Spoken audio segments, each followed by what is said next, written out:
In this short video, we're concerned with the local extrema of polynomials. That's just another word for maximums and minimums, or maxima and minima. It's very, very straightforward. Basically, if you have a polynomial that has a degree n, then it can have at most n minus 1 maximums and minimums. So something that looks like this graph here, where it has a maximum and a minimum, that's 2 extrema.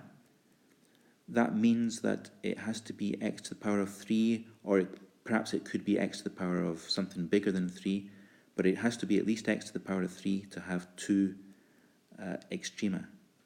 If you have something that looks like this, that has 1, 2, 3, 4 extrema, you would know that the leading term would have to be perhaps x to the power of 5, or maybe x to the power of 7, or x to the power of some bigger number than 4.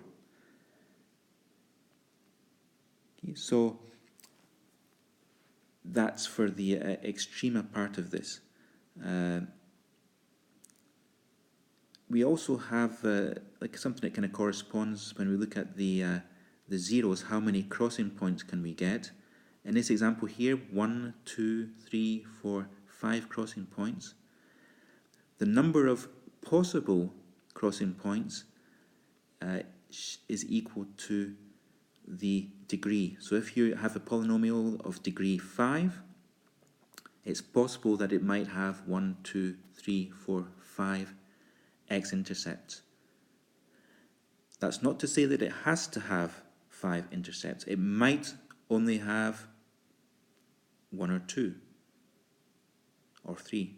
It might have many fewer zeros. However, it could have 5 intercepts if it's of degree 5.